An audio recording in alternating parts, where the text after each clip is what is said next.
Hello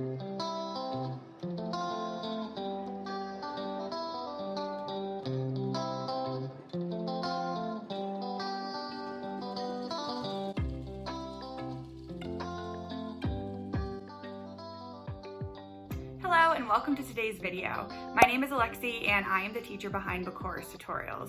In this video, we are going to be talking about my top 7 study methods and techniques. We'll be going over a wide range of options, great for auditory, visual, and kinesthetic learners. So no matter what type of learner you are, you'll be able to find a method or a technique that works best for you. So be sure to stick around to the end of the video so you don't miss out on any of the methods or techniques. If you've not done so already, be sure to like this video and subscribe to my channel so you never miss out on any study, organization, or time management tips. So without further ado, let's get right into the video. The first study method that we are going to be talking about are mind maps, which are great for visual learners. You can use them to review a plot outline for your English class.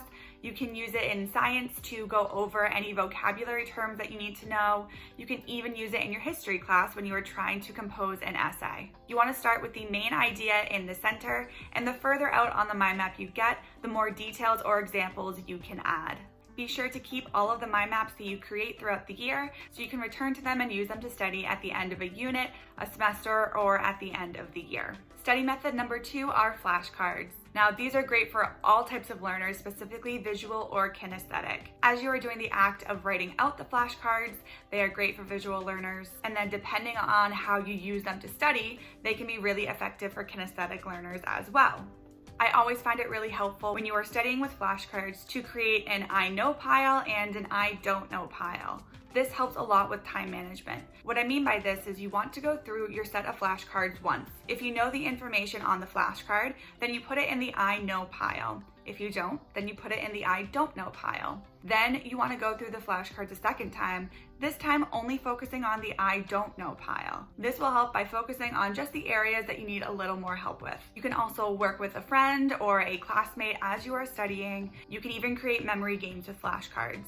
As I said with the mind maps, be sure you keep the flashcards that you make for the entire year so that way you can refer back to them when you have a larger exam. I always find with flashcards it is really helpful to have a title card where you put the title of the unit or the chapter. It'll just help keep everything more organized. On that title card, you can write the number of cards you have for that unit. So let's say you have 10 cards in that unit. You would put a 10 on the title card, and then you would number each of the 10 cards 1 through 10, which will just make sure that when you go back to them at a later time, you know that you haven't misplaced or lost any of them. You can put flashcards on a key ring by punching a little hole in the corner of each flashcard. You can paper clip them together or use a rubber band to keep them together, or there are a ton of different kinds of containers that can hold flashcards.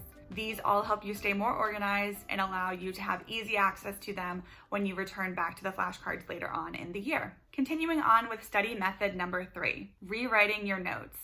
Now, I think we can all agree that when you are taking notes during a lecture, it can often be really hard to make sure that your notes stay nice and neat and tidy because you are trying to get down as much information as quickly as you can. Rewriting your notes are great because it allows you to go back and not only review the notes, but add in any more detail or make your notes more organized. Again, these are great for visual and kinesthetic learners, but really can help anyone that are trying to review their notes from class. Be sure when you are rewriting your notes to include the date on every page, the title of the unit or chapter that you are taking notes for, and any subheadings that are appropriate.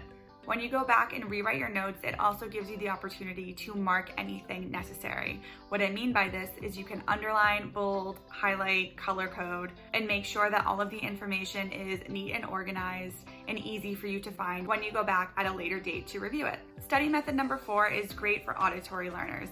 I am titling this study method, Listen Up. What I mean by that is make sure that whenever you are studying, either you or someone else is speaking so you can hear either yourself or the person you are studying with. You can do this by reading your notes out loud, having a discussion with another person. You can record yourself either reading your notes or reading from the text so that way you can go back and listen to it later. You can create a song that has to do with whatever it is that you are studying. There are so many ways that you can hear what it is that you are studying, which will just help you remember the information. Study method number 5 can be great for all kinds of learners. This study method is known as quizzing. You can create a quiz on your own using all of what you think is the most important bits of information. You can write this out, you can type it, you can create a Google form. There are so many ways for you to create your own quiz. Creating the quiz is going to help visual learners. Now, once you have the quiz created, you can study with a friend. Ideally, they can make a quiz as well with all of the information that they feel is the most important. And so that way, as you both are studying, there's no way that you're gonna miss any information that you might need to know for the test. Working with another person as you are quizzing is great for auditory learners. Now, you can get really creative with quizzing. You might come up with the questions on a piece of paper or on your computer, but have fun with it. Create some sort of game with your friends as you are studying, which will be great for kinesthetic learners. Get up, get moving, have some kind of fun interactive game that still focuses on the information that you need to know while adding a little bit of movement and fun to your studying time. Study method number 6 is to watch instructional videos. Now, your teacher might have made some of these posted on your class website or on your Google Classroom that you can go back and revisit as you are studying. You can also use other websites such as Khan Academy to review the information that you have already learned in your class. Instructional videos are great for both auditory and visual learners, as you'll be seeing the information that you need to study, potentially in the form of graphs, charts, and images, while also listening to the information, which is great for auditory learners. My 7th and final study method can really be applied to the majority of the previous study methods that I've already discussed. This method is color coding. You can color code when you are creating mind maps, flashcards, rewriting your notes, creating quizzes. You can really color code whenever it is appropriate. Color coding is super effective for visual learners, but it can really help anyone, similarly to other methods that I've mentioned in this video. When color coding, you don't need to have a ton of different colored pens or pencils. You really can just use a black or blue pen and then go back in with a highlighter. So as long as you have 2, 3, 4, maybe 5 different highlighters, that's really all you'll need. And there you have it, my top 7 study methods and techniques. Although I pointed out that certain methods work great for certain types of learners, really all of the methods can work for any kind of learner. You just have to give it time to see if that method works best for you. You might find that for you, some methods and techniques work better than others, and that's totally fine. You just want to find a method that you can stick with, that works for you, and that is effective. If all of these methods are new for you, don't try them all out at once. That might become overwhelming.